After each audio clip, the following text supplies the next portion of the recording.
जयकारा शेरा वालिदा बोल सांचे दरबार की जय। अथ 21वां अध्याय।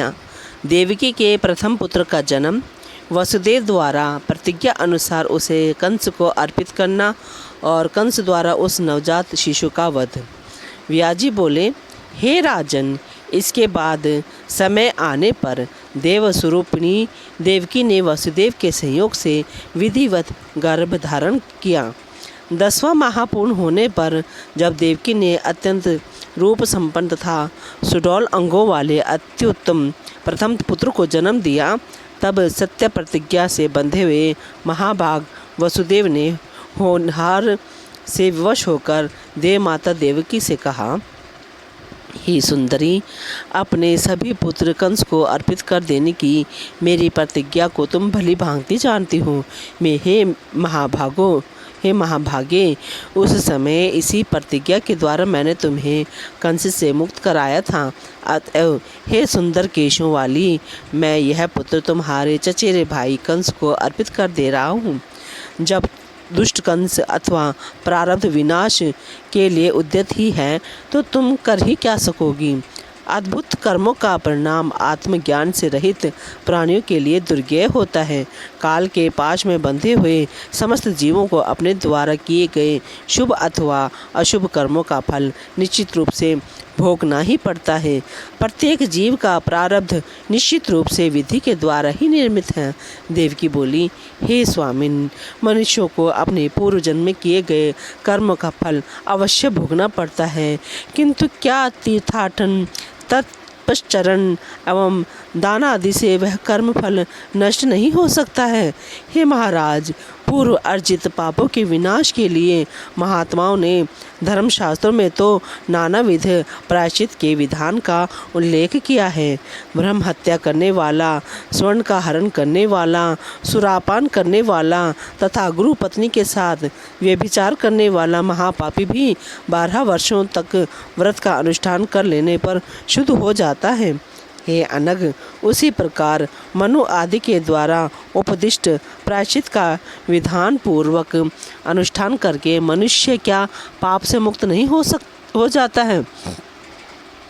यदि प्रायश्चित विधान के द्वारा पाप से मुक्ति नहीं मिलती है तो क्या याज्ञवल्क्य आदि धर्मशास्त्र प्रणेता तत्वदर्शी मुनियों के वचन निरर्थक हो जाएंगे। हे स्वामीन, होनी होकर ही रहती हैं। यदि यह निश्चित है तब तो सभी आयुर्वेद एवं सभी मंत्र शास्त्र झूठे सिद्ध हो जाएंगे और इस प्रकार भाग्य लेखन के समक्ष सभी उद्यम अर्थहीन हो जाएंगे। जो होना है वह अवश्य घटित होता है। यदि यह सत्य है तो सत्कर्मों की ओर प्रवृत्त होना व्यर्थ हो जाएगा और अग्निहोष्ट आदि स्वर्ग प्राप्ति के शास्त्र सम्मत साधन भी निरर्थक हो जाएंगे। जब वेद शास्त्रों के उपदेश से ही व्यर्थ हो गए तब उन प्रमाणों के झूठा हो जाने पर क्या धर्म का समूल नाश नहीं हो जाएगा। उद्यम करने पर सिद्धि की प्रत्यक्ष प्राप्ति हो जाती है। अतएव अपने मन में भली भांति सोच करके कोई ऐसा उपाय कीजिए जिससे मेरा यह बालक पुत्र बच जाए। किसी के कल्याण की इच्छा से यदि झूठ बोल दिया जाए तो इसमें किसी प्रकार का दोष नहीं होता है, ऐसा विद्वान लोग कहते हैं। वसुदेव बोले, हे महाभागे, सुनो, मैं तुमसे यह सत्य कह रहा हूँ। मनुष्य को उद्यम करना चाहिए, उसका फल दैव के अधीन रहता है। प्राचीन तत्ववेताओं ने इस संसार में प्राणियों के 3 प्रकार के कर्म पुराणों तथा शास्त्रों में बताए हैं। हे सुमध्य में, संचित प्रारब्ध और वर्तमान, ये 3 प्रकार के कर्म देहधारियों के होते हैं। हे सुजघने, प्राणियों द्वारा संपादित जो भी शुभाशुभ कर्म होते हैं वे बीज का रूप धारण कर लेते हैं और अनेक जन्मों के उपार्जित वे कर्म समय पाकर फल देने के लिए उपस्थित हो जाते हैं। जीव अपना पूर्व शरीर छोड़कर अपने द्वारा किए गए कर्मों के अधीन होकर स्वर्ग अथवा नरक में जाता है। सुकर्म करने वाला जीव दिव्य शरीर प्राप्त करके स्वर्ग में नानाविध सुखों का उपभोग करता है और दुष्कर्म करने वाला विषय भोगजन्य यातना देह प्राप्त करके नरक में अनेक प्रकार के कष्ट भोगता है। इस प्रकार भोग पूर्ण हो जाने पर जब पुनः उसके जन्म का समय आता है तब लिंग देह के साथ संयोग होने पर उसकी जीव संज्ञा हो जाती है।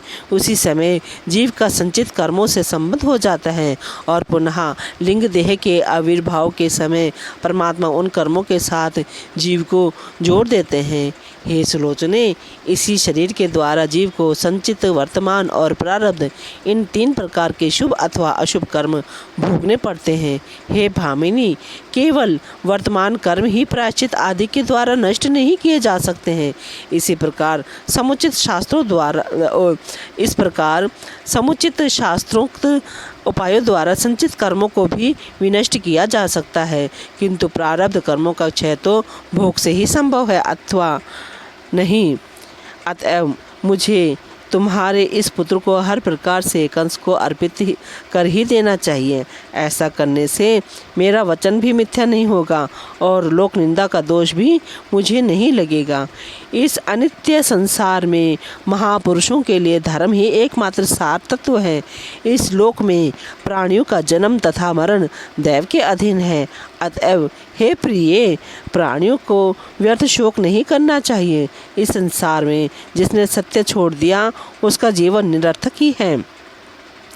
जिसका यह लोक बिगड़ गया उसके लिए परलोक कहाँ। अतः हे सुंदर भौहों वाली, यह बालक मुझे दे दो और मैं इसे कंस को सौंप दूँ।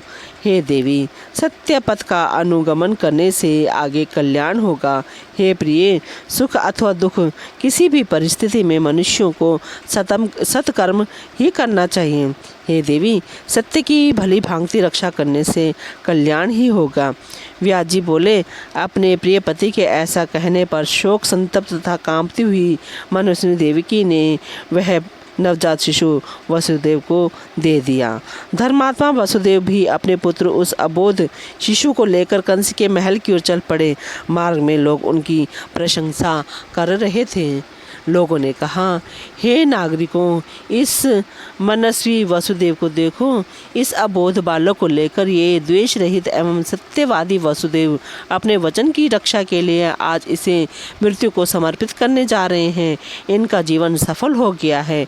इनके इस अद्भुत धर्म का पालन को देखो, जो साक्षात काल स्वरूप कंस को अपना पुत्र देने के लिए जा रहे हैं।